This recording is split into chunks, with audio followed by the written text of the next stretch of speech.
Sa isang maulan na araw sa Leon, Mexico, isang batang milyonaryo na nagngangalang Jaime, habang dumadalo sa isa sa pinakatanyag na mga kaganapan sa arkitektura sa bansa, ay nakasaksi ng isang nakakadurog na tanawin, isang babaeng namamalimos kasama ang kanyang sanggol sa ilalim ng ulan. Agad niyang inalok ang susi ng kanyang tahanan sa babae. Pagbalik niya sa kanyang bahay, diretso siyang pumasok nang hindi kumakatok. At ang nadiskubre niya sa loob ay nagpabigla sa kanya. Habang naglalakad si Jaime sa salon na puno ng karangyaan, kitang-kita ang kaibahan nito sa tunay na layunin ng gabi. Bagamat ang gabi ay puno ng glamour at opulensya, ang layunin nito ay mangalap ng pondo para sa mga proyektong pabahay na abot kaya. Mga kilalang arkitekto kasama na si Jaime ay nag-ambag ng kanilang mga disenyo at plano para sa mga inisyatibong ito, at ang gabi ay nakatuon sa pag-ipon ng mga mapagkukunan upang maisakatuparan ang mga planong ito. Binibigyan ng mga nasa mataas na lipunan ng pagkakataon na magkaroon ng positibong epekto sa lipunan. Para sa ilan, isa lamang itong kaganapan para ipakita ang kanilang yaman at katayuan sa lipunan. Ngunit hindi si Jaime, kilala siya sa kanyang malaking talento sa arkitektura at kapansin-pansin ang kanyang presensya tulad ng mga proyektong kanyang pinangunahan. Sa kabila ng kanyang tagumpay, may mga bulong-bulungan tungkol sa kanyang personal na pagbabago matapos ang biglaang pagkamatay ng kanyang batang asawa sa isang aksidente at sa kanyang dedikasyon sa pag-aalaga sa kanyang may sakit na ama. May ilan na tumutulig sa kanya bilang walang damdamin, ngunit ang mga nakakaintindi sa hirap ng buhay ay alam na ito ang kanyang paraan ng pagharap sa mga pagsubok. Sa kaganapan, nakilala ni Jaime si Beatriz, isang tanyag sa arkitektura, hinahangaan dahil sa kanyang mahabang karanasan at mga nagawa sa sektor. Jaime, lagi kang kahanga-hanga sa iyong propesyon na dumalo sa mga ganitong kaganapan, aniya na may matalim na tingin. Nalaman kong sa kabila ng iyong abalang schedule, naglaan ka ng oras sa pag-aalaga sa iyong ama. Iyan ay karapat-dapat purihin. Tumugon siya ng isang magalang na ngiti at tango, kahit na pakiramdam niya ay hindi siya nababagay sa lugar na yon ng mga pagpapanggap. Napansin ni Beatriz ang kanyang di kaginhawaan. Idinagdag niya, madalas ay maaaring mukhang walang kabuluhan ang mga pagtitipong ito, ngunit paminsan-minsan ay ipinapakita nila sa atin higit pa sa ating inaasahan. Ano ang dahilan ng iyong pagdalaw ngayon, Jaime? Mukhang hindi lamang ito para sa profesional na relasyon, tanong niya ng may kuryosidad. Ngumiti si Jaime ng mapait at sumagot. Ang aking paglagi dito ay higit na isang obligasyon kaysa sa kagustuhan. Makikita mo, ang aking buhay ay hindi lamang umiikot sa arkitektura. Ito ay hinubog ng mga malalim na karanasang pantao at ng mga aral mula sa aking ama. Nag-pause siya, naaalala ang mga mahihirap na panahon. Ang aking ama, sa kabila ng mga hadlang, ay lagi nang nakakahanap ng paraan upang tumulong sa iba. Siya ay isang simpleng tao, ngunit may malaking puso. Siya ang nagpalaki sa akin mag-isa at bawat sakripisyo niya ay naging mahalagang aral para sa akin. Nakikinig si Beatriz nang may atensyon, ang kanyang mukha ay nagpapakita ng malalim na respeto. Bihira ang makatagpo ng isang taong nagpapanatili ng mga prinsipyong ito, lalo na sa tagumpay na iyong naabot. Ang iyong ama ay dapat na isang pambihirang tao. Oo nga, pagkumpirma ni Jaime, ang kanyang mga mata ay kumikislap sa pagmamalaki. Nagawa niyang buhayin kami mula sa pag-aayos ng mga bagay para sa mga kapitbahay hanggang sa pagbibigay ng pribadong mga klase. Lagi niyang sinasabi na ang tunay na yaman ng isang tao ay hindi nakasalalay sa kanyang mga pag-aari, kundi sa kung ano ang kanyang maiaalok sa iba. Tumango si Beatriz, naunawaan ang lalim ng kanyang mga salita. Iyan ay nagpapaliwanag ng marami tungkol sa kung sino ka, Jaime, at kung paano mo pinamamahalaan ang iyong buhay at karera. Marami dito ang maaring matuto mula dito. Ngumiti si Jaime, nagpapasalamat sa kilos ni Beatrice. Sinusubukan ko lang na mabuhay sa paraang magpaparamdam ng pagmamalaki sa aking ama. Tinuruan niya ako na ang tunay na arkitektura ng buhay ay nasa pagtatayo ng mga tulay sa pagitan ng mga tao, sa paghubog ng mga espasyo ng empatya at suporta. Ngumiti si Beatrice nang may tunay na paghanga. Siya rin ay nagsimula sa kanyang karera sa mapagpakumbabang paraan, nagtrabaho ng husto at umabot sa isa sa pinakamataas na antas sa kanyang propesyon. Gayunpaman, sa ilalim ng kanyang tingin ay mayroong isang bahid ng kalungkutan. Wala siyang pamilyang nabuo at ito ay nananatiling pribado sa kanyang buhay. Pagkatapos ng kaganapan sa arkitektura, bumalik si Jaime sa kanyang tahanan na naging higit pa sa isang simpleng lugar na tirahan, sa isang tunay na santuwaryo. Pagdating niya, nakita niya ang kanyang ama na ngayon ay nakatira sa kanya dahil sa sakit na masayang nanunood ng isang palabas sa telebisyon gabi-gabi. Sa kabila ng mga hamon sa kalusugan, si Don Francisco ay nagtataglay pa rin ng masiglang espiritu at malinaw na isipan. "Kamusta ang kaganapan, anak?" Tanong niya na may halatang interes. "Nakalikom kami ng magandang halaga. Matagumpay ito kahit na puno ng mga taong iniisip na sila'y Diyos dahil sa kanilang yaman."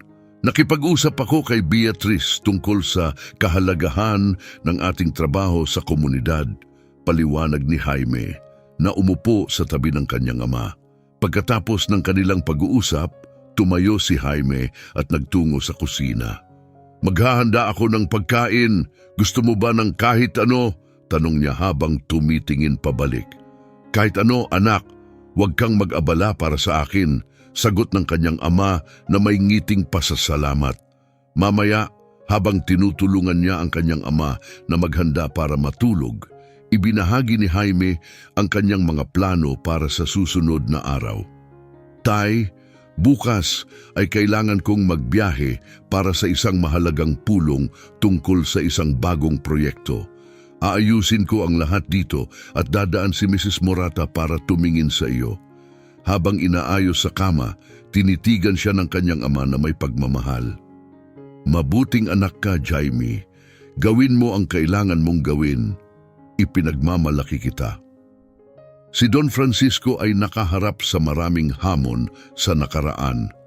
Matapos iwanan ng ina ni Jaime, hinawakan niya ang malaking responsibilidad na mag-isa na palakihin ang kanyang anak.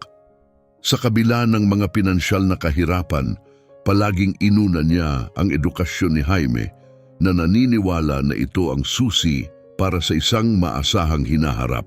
Inilaan niya ang lahat ng kanyang kinikita sa edukasyon ng kanyang anak. Sa pagsisikap at tiyaga, sinamantala ni Jaime ang bawat oportunidad sa edukasyon at naging kilalang arkitekto siya ngayon. Kahit pagkatapos makamit ang tagumpay, hindi niya kinalimutan ang mga pagsubok at sakripisyo ng kanyang ama. Inalagaan niya ito ng parehong pagmamahal at pasasalamat na natanggap niya noong bata pa siya. Kinabukasan, maagang nagising si Jaime, inihahanda ang sarili para sa isang mahalagang araw. Maingat siyang nagbihis, pinili ang isang elegante na suite na angkop para sa mahalagang pulong sa kalapit na lungsod. Habang papalapit siya sa kotse, nagsimula ang isang malakas na ulan. Ang driver na pamilyar sa itinerary at mga gawin ni Jaime ay naghihintay na.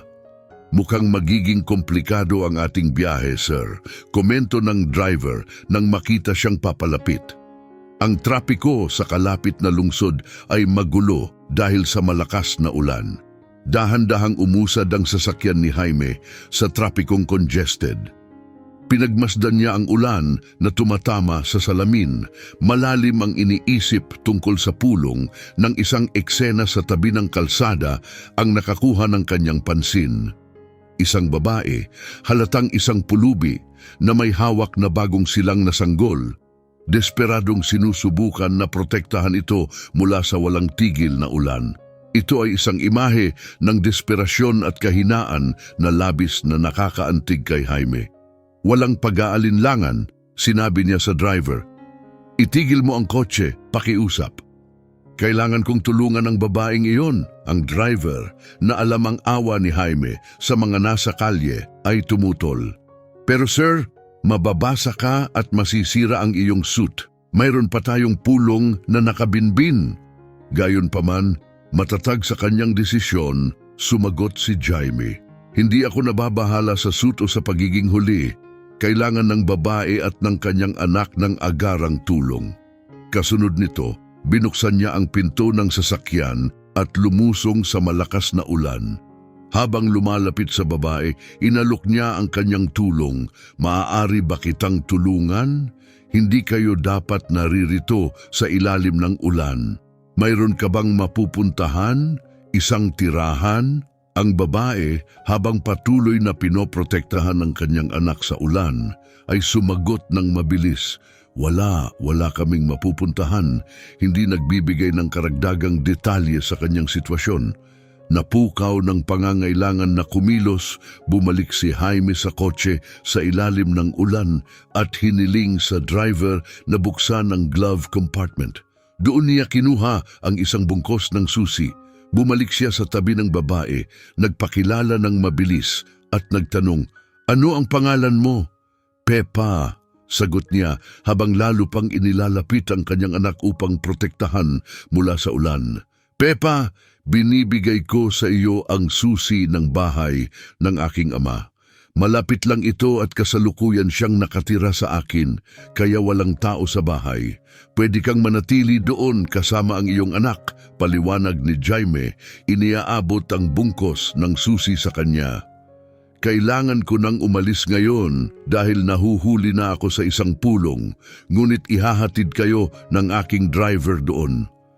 Pagkatapos iabot ang susi kay Pepa, mabilis na bumalik si Jaime sa kotse, basang-basa sa ulan. Binilinan niya ang driver.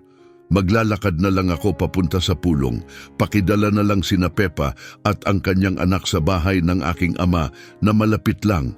Dumaan kayo sa supermarket at bilhin ang kailangan nila, pagkain, damit, mga diaper, anumang kailangan." Sanay na ang driver sa mga mapagbigay na kilos ni Jaime at agad siyang tumango. Magtiwala kayo, kanyang loob, at sinigurado niyang sapat ang kanyang pakiramdam para mag-isa ng ilang araw. Nang malamang nasa bahay kung saan nakatira sina Pepa at ang kanyang anak ang kanyang ama, nagsimulang mag-isip si Jaime sa lahat ng posibleng komplikasyon na maaaring mangyari. Walang pag-aatubili, inutusan niya ang driver na dalhin siya doon sa lalong madaling panahon.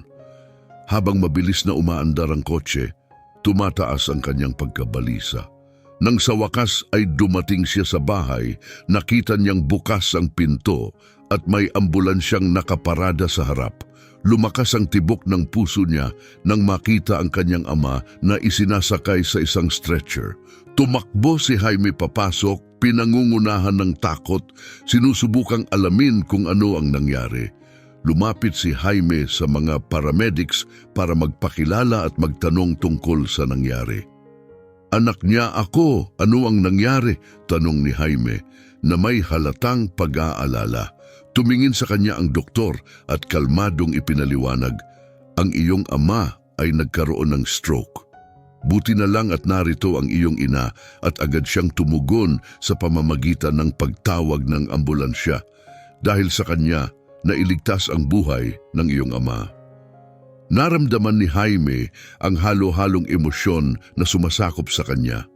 Ginhawa dahil buhay ang kanyang ama, pasasalamat kay Pepa sa pagiging naroon at malalim na takot sa naisip na maaaring nangyari kung hindi ito nangyari.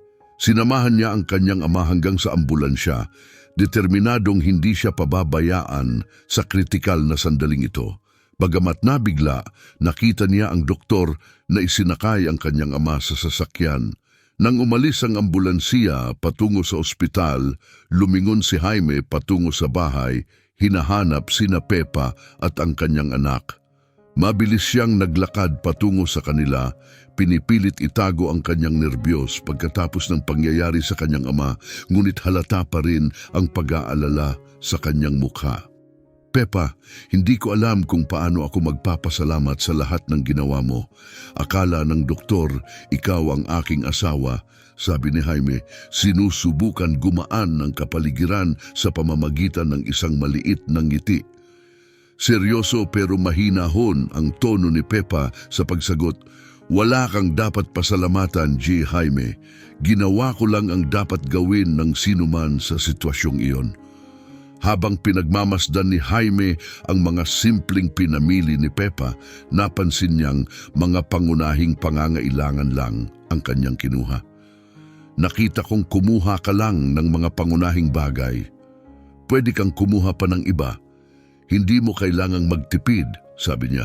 Nag-aalala kung sapat ba ang kanyang nakuha. Tumugon si Pepa, ang kanyang mga matay nagpapakita ng pasasalamat at damdamin. Ayokong samantalahin ang iyong kabutihan. Marami ka nang nagawa para sa amin. Nagkaroon ng sandaling katahimikan kung saan naramdaman ni Jaime ang isang malalim na koneksyon kay Pepa. Talagang gusto kong malaman pa ang tungkol sa iyo at sa iyong anak at kung paano kayo napunta sa ganitong sitwasyon. Kung komportable ka, gusto kong ikwento mo, sabi ni Jaime. Ipinapakita ang kanyang tunay na interes na tumulong at umunawa.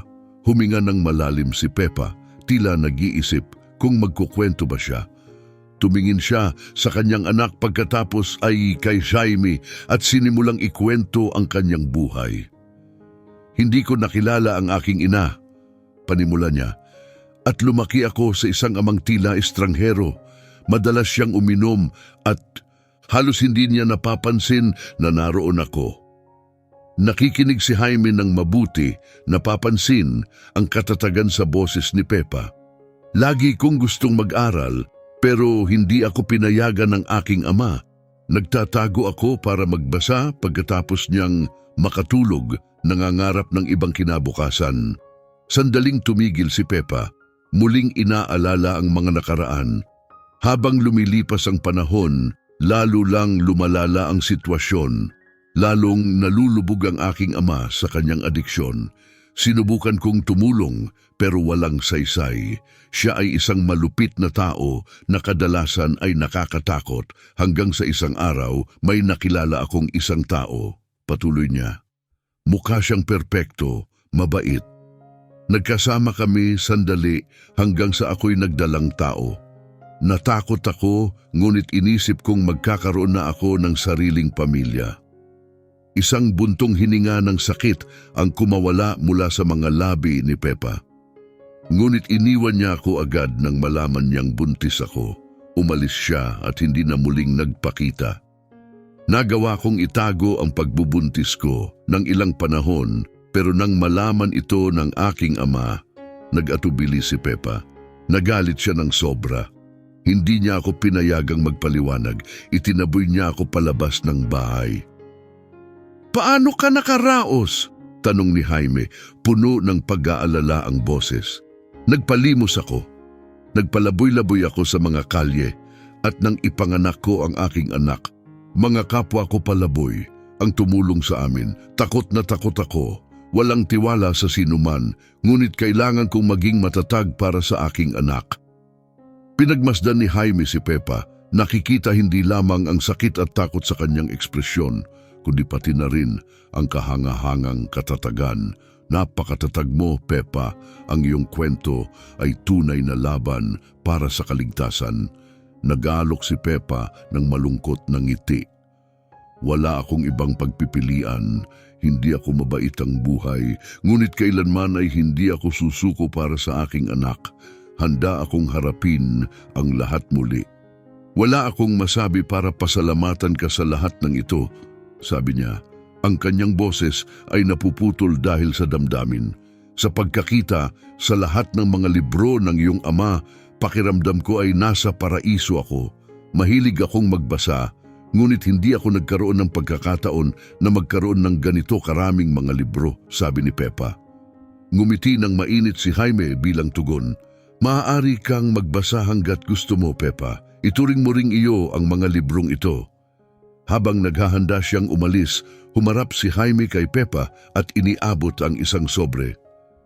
Ito ay para makatulong sa iyong mga gastusin, sabi niya ng maingat. Pinagmasdan ni Pepa ang sobre, napansin ang bigat nito. Maingat niya itong binuksan at lumawak ang kanyang mga mata nang makita ang halaga ng pera. Jaime, ito, sobra-sobra ito. Hindi ko ito matatanggap. Nauutal niyang sabi, ang boses ay nanginginig. Pakiusap, tanggapin mo ito, giit ni Jaime na may nakapapawing pag-aalalang ngiti. Mas kailangan mo ito kaysa sa akin. Bumili ka ng damit, pagkain, kung anuman ang kailangan mo at ng iyong anak. Tumulo ang mga luha sa mga mata ni Pepa. Hindi ko alam kung paano kita pasasalamatan. Hindi ka lang nagbibigay ng tulong, nagbibigay ka ng pag-asa. Natahimik sila habang pinagmamasdan ni Pepa si Jaime. Isang tanong ang pumasok sa kanyang isip. Maaari ko bang itanong kung may asawa ka, Jaime? Bumuntong hininga si Jaime. Isang anino ng lungkot ang dumapo sa kanyang mukha. Mayroon akong asawa, simula niya. Namayapa ang aking asawa sa isang aksidente. 1 buwan lamang matapos kaming ikasal. 3 taon na ang nakalipas mula noon. Napatakip si Pepa ng bibig, nagulat at nalungkot sa revelasyon. Nakikiramay ako, Jaime. Hindi ko alam, sabi niya. Gumalaw ng bahagya ang ulo ni Jaime. Ayos lang, mahirap ito, ngunit natutunan kong tanggapin ang sakit.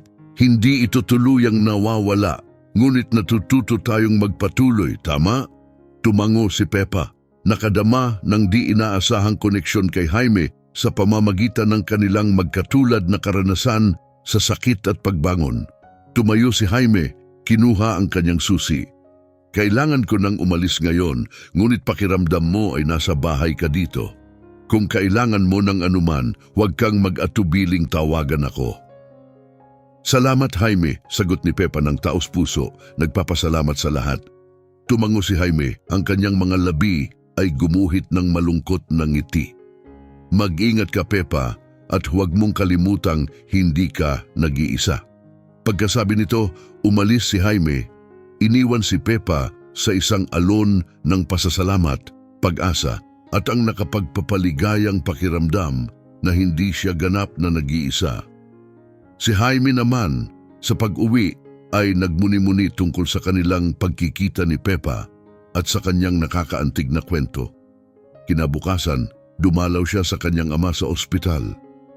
Ang kanyang ama ay matatag pa rin, ngunit nangangailangan pa rin ng patuloy na pag-aalaga. Nakaupo sa tabi ng kama, sinimulan ni Jaime ang pagkukwento tungkol kay Pepa at sa kanyang anak. Inilalarawan ang araw na nagkasakit siya, kung paano siya natulungan ni Pepa na maalerto ang doktor at nailigtas ang buhay ni Don Ramirez. Ibinalita rin niya kung gaano kahirap ang naging daan niya hanggang ngayon. Nakikinig ang kanyang ama, ang mukha ay halo-halong emosyon. Gumawa ka ng isang napakagandang bagay, anak. Mukhang isang pambihirang at matapang na babae si Pepa, sabi nito sa mahinang ngunit mapagmalaking boses. Natutuwa akong nakita kang naging isang lalaking may mabuting puso. Nagpapasalamat ako sa Diyos dahil binigyan niya ako ng lakas na palakihin ka. Napuno ng kaginhawaan ang maikling katahimikan habang kapwa sila nawala sa kanilang mga iniisip. Pagkatapos, ang ama ni Jaime sa isang nag-iisip na sulyap ay muling nagsalita. Hindi ba mas mabuti kung malapit na tirahan si Pepa at ang kanyang munting anak? Pwede silang tumira sa bahay. Gusto ko ng mas maraming buhay sa paligid ko at hindi ka na kailangang maglakbay ng malayo para makita sila. Pinag-isipan ni Jaime ang mungkahi, ang ideya na dalhin sina Pepa at ang kanyang anak na malapit ay nakakaaliw at ang ideya na magkaroon ng higit pang kasama sa bahay ang kanyang ama ay nakakaakit din. Magandang ideya iyan, Papa. Pag-uusapan ko ito kay Pepa. Sa tingin ko ang presensya nila ay magpapasaya sa ating tahanan. Ngumiti ang ama ni Jaime, sabik sa ideya. Magiging kahanga-hanga na magkaroon ng isang batang babae sa bahay. Napakatahimik dito kapag wala ka at nagtatrabaho. Sa bagong plano sa isip, nagpaalam si Jaime sa kanyang ama na nangako na seryosong pag-isipan ang mungkahi at pag-usapan ito kay Pepa. Umalis siya sa ospital na puno ng pag-asa. Iniisip ang maaaring mangyari sa hinaharap para sa kanilang lahat. Pagkatapos ng isang nakakapagod na araw na nakatuon sa isang mahalagang proyekto, si Jaime ay pagod ngunit determinado. Nagmaneho siya papunta sa pansamantalang tirahan ni Pepa habang pinag-iisipan ang panukala na nais niyang ipahayag. Pagdating niya, nadatnan niya si Pepa na nag-aayos ng ilang bagay sa sala, habang tahimik na naglalaro ang kanyang anak sa sahig. Pepa, may mahalaga akong gustong pag-usapan sa iyo. Simula ni Jaime, umupo siya sa tabi niya. Tumingin si Pepa sa kanya, umaasa. Ano yun, Jaime? Tanong niya habang malalim ang paghinga ni Jaime, inaayos ang kanyang mga ideya. Malaki ang bahay ko at mula nang magkasakit ang aking ama, nangingibabaw ang katahimikan.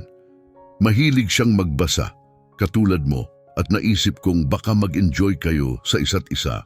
Maari rin kitang gabayan sa iyong mga pag-aaral kung gusto mo, paliwanag ni Jaime. Si Pepa, na halatang nagulat sa panukala, ay nagtanong, "Iminumungkahi mo bang tumira kami ng aking anak sa iyong bahay?" "Eksakto," kumpirma ni Jaime.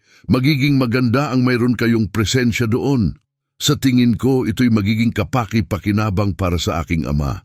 Magkakaroon siya ng kasama at magkakaroon ka ng ligtas na lugar na matitirhan, kasama na ang walang limitasyong akses sa lahat ng libro na gusto mo."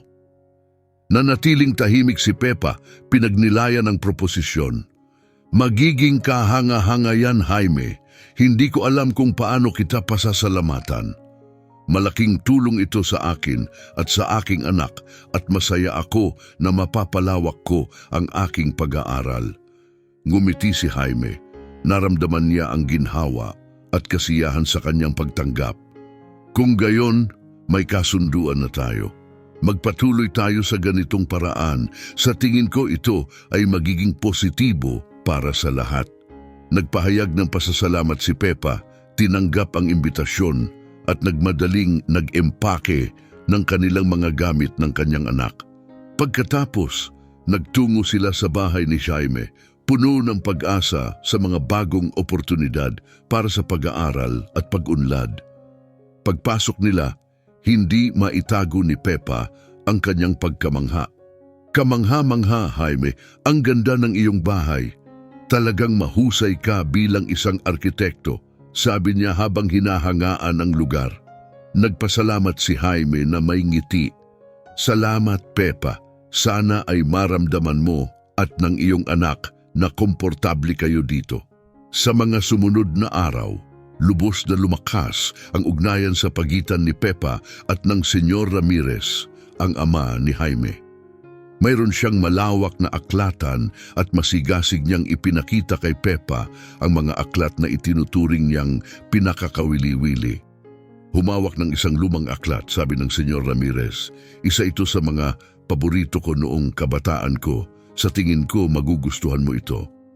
Sinuri ni Pepa ang aklat, dumaan ang mga daliri sa mga pahinang naninilaw. Mukhang kawili-wili. "Salamat sa pagbabahagi nito sa akin, Senyor Ramirez." Nang mapansin ni Jaime ang espesyal na koneksyon na nabubuo sa pagitan nila at ang dedikasyon ni Pepa, nagpasya siyang hindi na kumuha ng ibang tagapag-alaga para sa kanyang ama. Inalok ni Pepa na siya na ang mag-alaga kay Senyor Ramirez kapag wala si Jaime. Inaalagaan niya ito ng may halo ng respeto at pagmamahal at labis na pinahahalagahan ng Senyor Ramirez ang kanyang kumpanya, pati na rin ang kanyang anak. Laging sinasabi ni Pepa kung gaano niya kasiyahan ang kanyang bagong buhay. "Nagugustuhan ko ang pag-aalaga sa iyong ama, Jaime. Napakabait niya sa akin at sa aking anak. Ito ang pinakamaliit na magagawa ko. Nagpasalamat si Jaime sa pamamagitan ng isang kilos. Bahagi ka na ng pamilya, Pepa. Ako at ang aking ama ay labis na nagpapasalamat na naririto kayo. Habang mas lalo pang naging bahagi si Pepa sa tahanan ni Jaime, sinigurado niyang hindi lang siya binibigyan ng tirahan, kundi pati na rin ng pinansyal na independensya. Isang araw, habang nag-uusap sila sa kusina, binanggit ni Jaime ang paksa. Nag-isip ako, simula ni Jaime, gusto kong mag-alok ng sahod sa iyo. Napakahusay mo sa pag-aalaga sa aking ama at sa bahay. At sa tingin ko mahalaga na magkaroon ka ng sarili mong kita.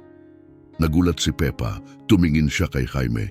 Jaime, talagang hindi kinakailangan. Binigyan mo na ako ng tahanan at lahat ng kailangan para sa aking anak at sa akin, sabi ni Pepa. Naiintindihan ko, ngunit para sa akin mahalaga na maramdaman mong independente ka at malaya, matatag na sagot ni Jaime. Gusto kong makabili ka ng kailangan mo para sa iyo at para sa iyong anak nang hindi humihingi.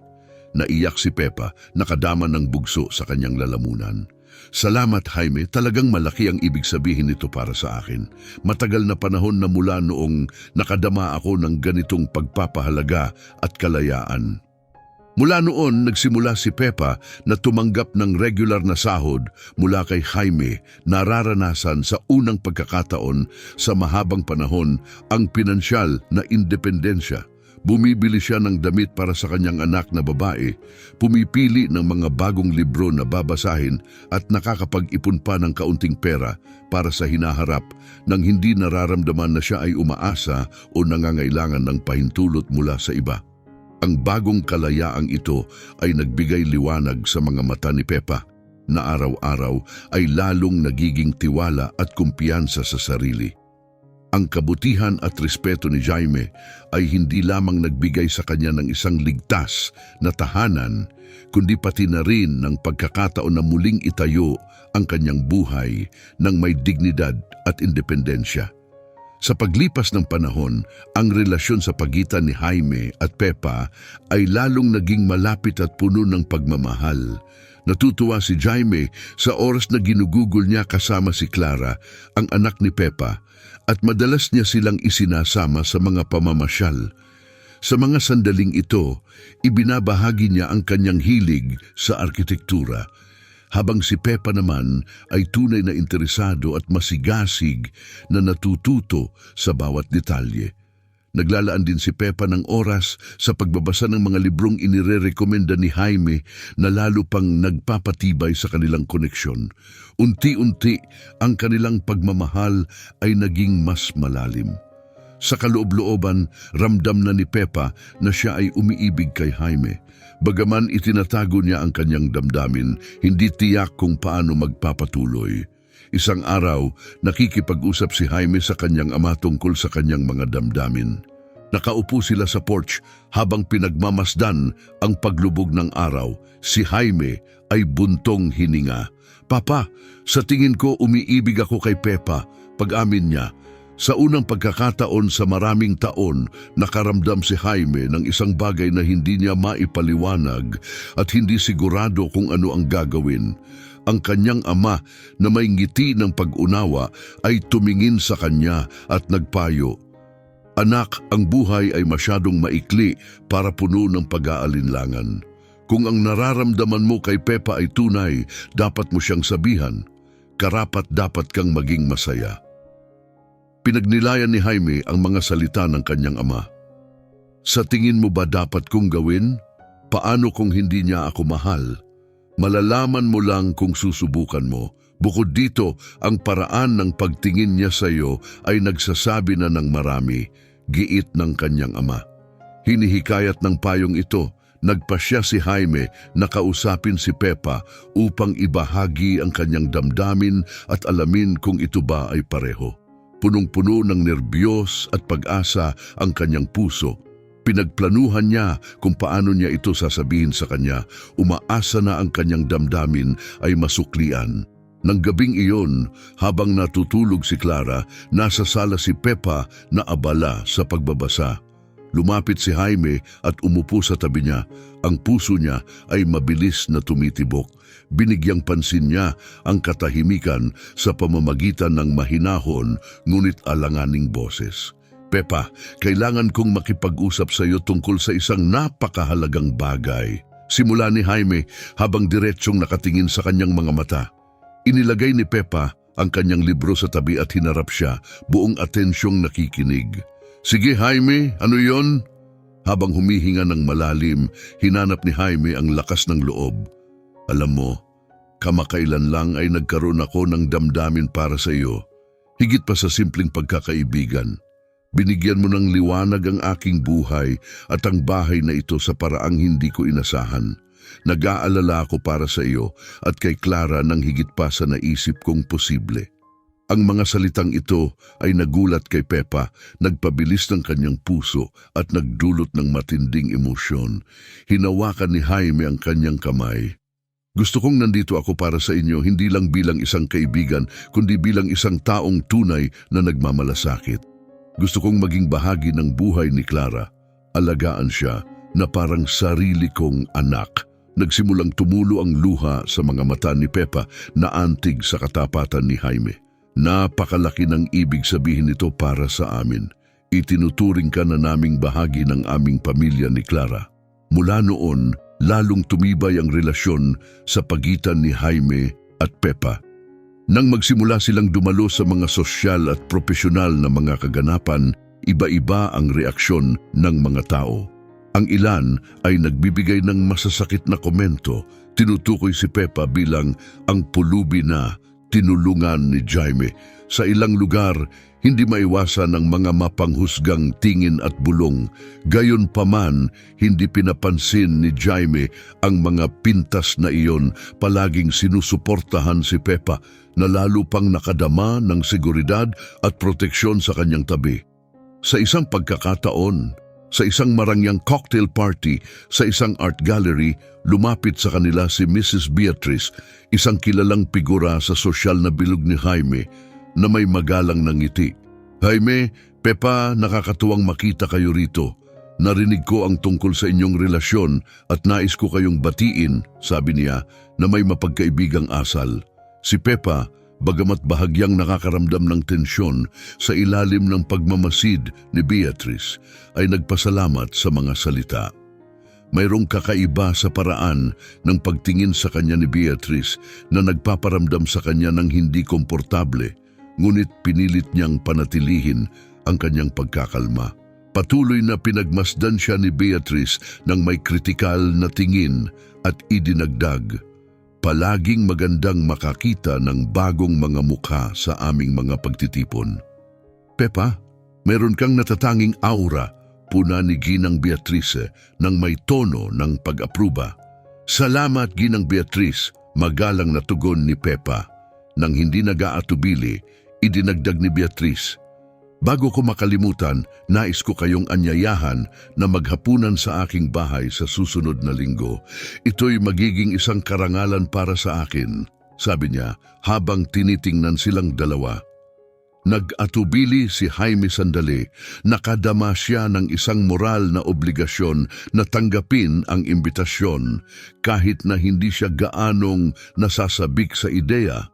Sandaling tumingin siya kay Pepa, hinahanap ang isang tahimik na senyas mula sa kanyang ekspresyon bago sumagot.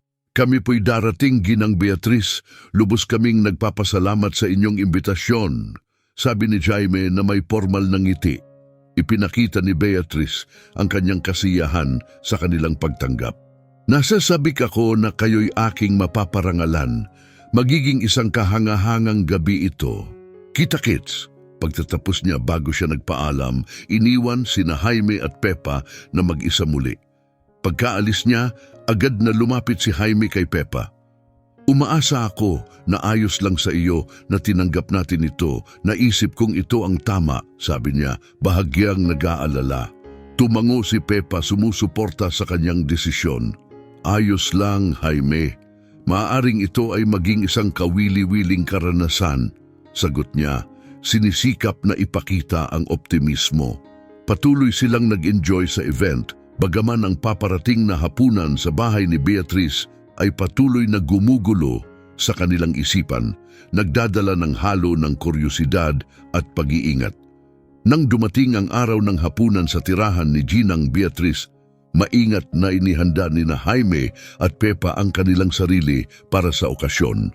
Pagdating nila, namangha sila sa karangyaan at kagandahan ng bahay. Maliwanag na si Beatrice ay may karapat-dapat na reputasyon bilang isang arkitekto. Bawat aspeto ng disenyo ay maingat na pinlano at isinagawa ng may kahusayan. Ang palamuti ay pinagsama ang mga elemento ng moderno at klasikong sining sa isang elegante at magkakaisang paraan. Sa kanilang pagdating, mainit na tinanggap sila ni Beatrice at inanyayahan silang maupo. Habang humanga si Pepa sa loob ng bahay, hindi niya maiwasang mapansin ang isang uri ng kalamigan sa kapaligiran. Sa kabila ng kagandahan nito, kulang ang bahay sa pakiramdam ng init at pagiging maasikaso.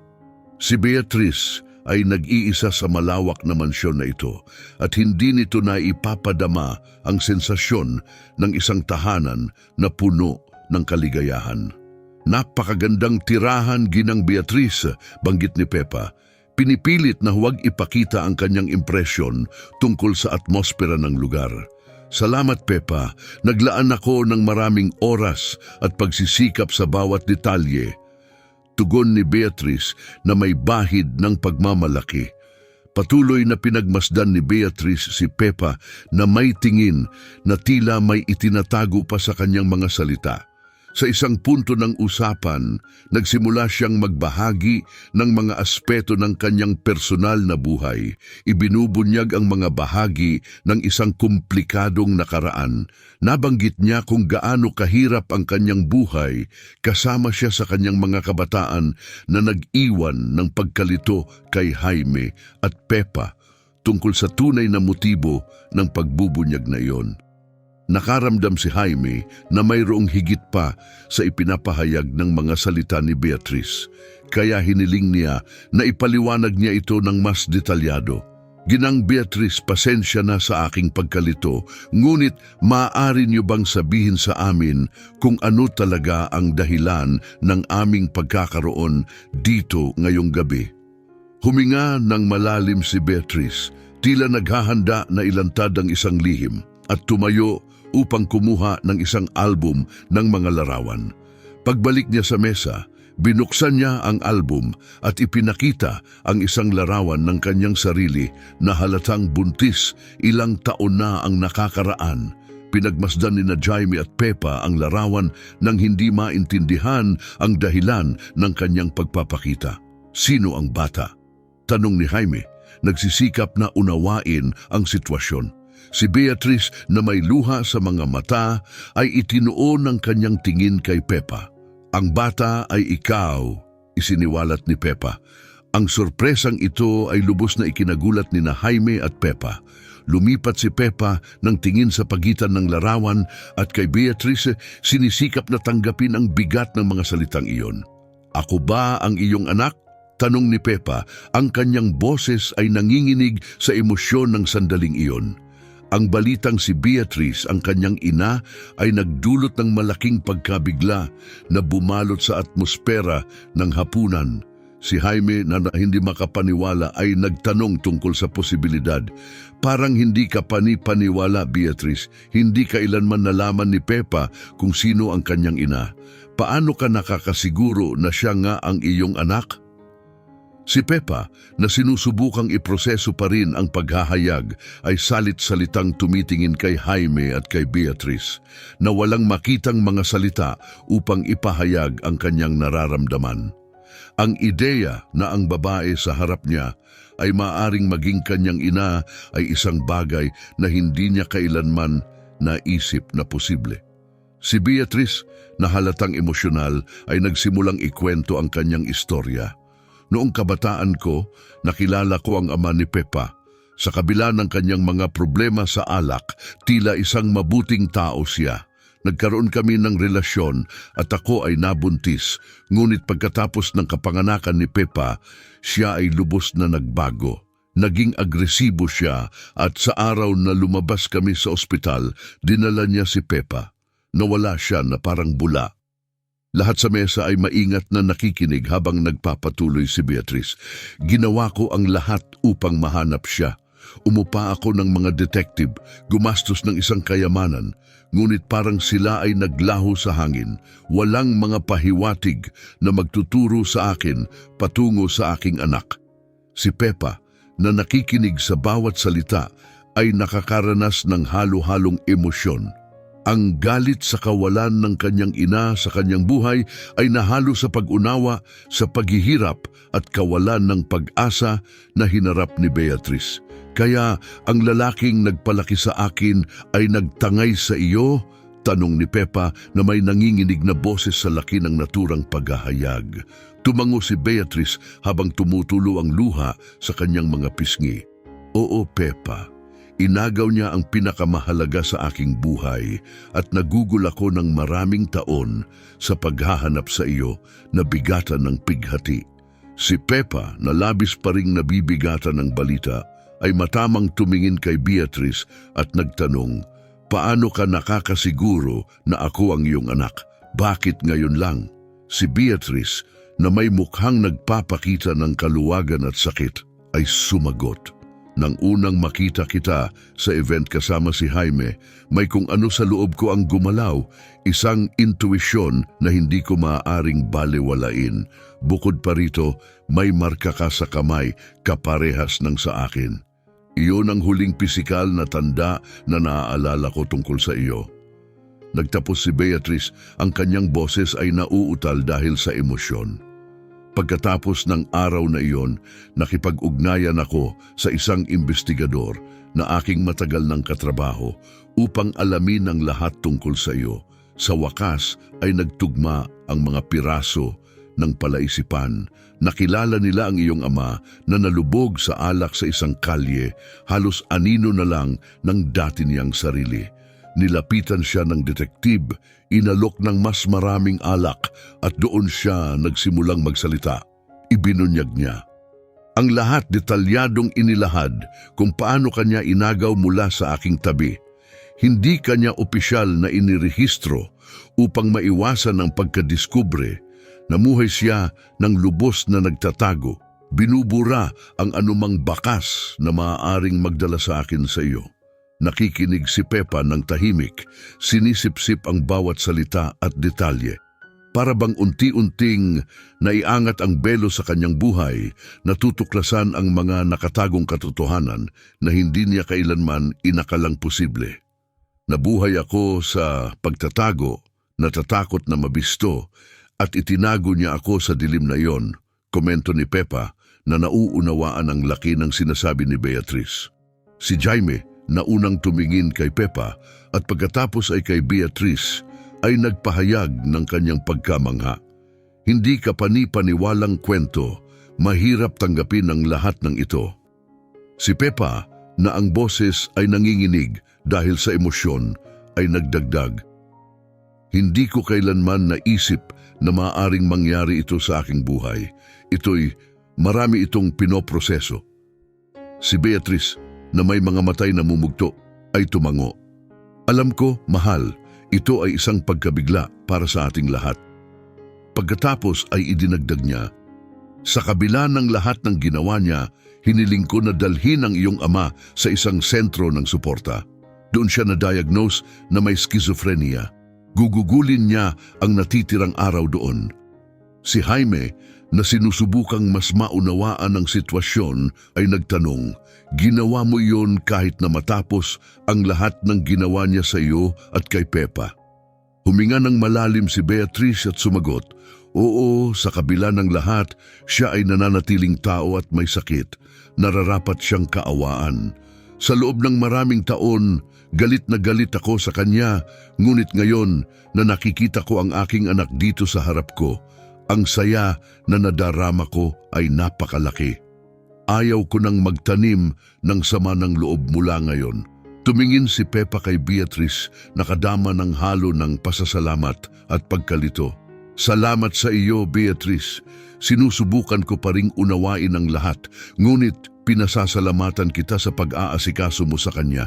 Sa kabila ng lahat ng nangyari, siya pa rin ang aking ama. Matapos ang mga nakakagulat na revelasyon at emosyonal na mga pagtatagpo, nagbago ng malaki ang buhay ni Pepa. Nagsimula siyang dumalaw sa bahay ni Beatrice at pinagsikapan nilang muling itayo ang relasyong nawala. Sa isa sa kanilang mga pagbisita, habang nagtatamasa ng isang sandali ng pagiging malapit sa teres ng maluwang na tirahan, ipinahayag ni Beatrice ang kanyang mga hangarin para sa kinabukasan ni Pepa. Palagi kang nagpakita ng interes sa pagpapatuloy ng iyong pag-aaral, tama ba? Tanong ni Pepa habang siya ay naglalagay ng inumin sa teres. May kislap ng pag-asa sa kanyang mga mata. Sumagot si Pepa. Oo, palagi kong gustong mag-aral ng arkitektura ngunit hindi ko. Kailanman nagkaroon ng pagkakataon. Ngumiti si Beatrice ng may pagmamahal. Sa tingin ko dumating na ang panahon para tuparin ang pangarap na iyon. Gusto kong mag-enroll ka sa pinakamahusay na paaralan ng arkitektura sa bansa. Ako ang bahala sa lahat. Labis na naantig, si Pepa ay nawalan ng masabi sa ilang sandali. Gagawin mo para sa akin? Hindi ko alam kung paano ipahayag ang aking pasasalamat, sabi niya habang nagsisimulang tumulo ang mga luha ng pasasalamat sa kanyang mga mata. Inabot ni Beatrice ang kanyang kamay sa kabila ng mesa at hinawakan ang kamay ni Pepa. Pagkatapos ng lahat ng ating nawala, ito ang pinakamaliit na maibibigay ko. At mayroon pa, patuloy ni Beatrice. Inaayos ko ang isang kwarto para kay Clarina dito sa bahay. Gusto kong makasama sa bawat yugto ng kanyang paglaki, isang bagay na sa kasamaang palad ay hindi ko naranasan kasama mo. Si Pepa, umiiyak ng walang pagpigil, ay nakadama ng kasiyahan at ginhawa. Napakalaki ng ibig sabihin nito para sa akin, Beatrice. Magiging napakaswerte ni Clarina na magkaroon ng isang lola tulad mo. Sa isa sa kanilang maraming mapagmahal na pagtatagpo, naging malalim ang pag-uusap ni na Pepa at Beatrice. Habang abala si Clarina sa hardin, inamin ni Beatrice kay Pepa. Ang pinakamalaking pangarap ko matapos kitang mahanap ay sana tawagin mo akong ina. Ngunit naiintindihan ko na bago pa ito para sa iyo at irerespeto ko ang iyong mga panahon. Gagawin ko ang lahat para maging karapat-dapat sa titulong iyon. Si Pepa, na naantig sa mga salita ni Beatrice, ay tumugon ng tapat. Marami ka nang ginagawa, Beatrice. Pinahahalagahan ko ang bawat isa sa iyong mga kilos. Sigurado ako na lalo pang magiging matatag ang ating relasyon. Sa paglipas ng panahon, natural at tuloy-tuloy na lumago ang kanilang samahan. Madalas bumisita si Pepa sa bahay ni Beatrice kung saan nasisiyahan si Clarina sa kanyang samahan. Ang batang babae na lubos na komportable kay Beatrice ay nagpapasigla sa tirahan ng tawa at kasiyahan na muling binuhay ang isang pamilyang kapaligiran na matagal nang na-miss ni Beatrice.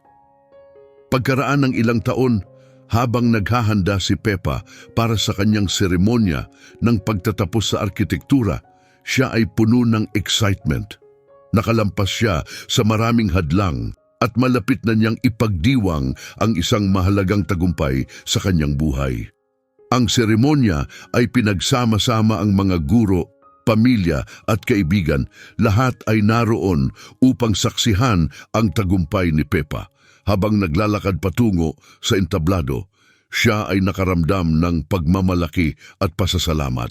Ang kanyang mga mata ay naghanap sa madla ng tatlong napaka-espesyal na tao. Ang kanyang asawa na palaging sumusuporta sa kanya ng walang kondisyon. Ang kanyang biyenan na naging isang patuloy na figura ng ama.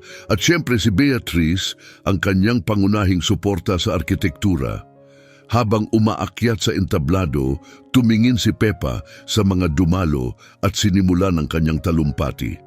Ngayon, narito ako hindi lamang dahil sa aking pagsisikap, kundi dahil din sa pangunahing suporta ng mga pambihirang tao, sabi niya ng may emosyon.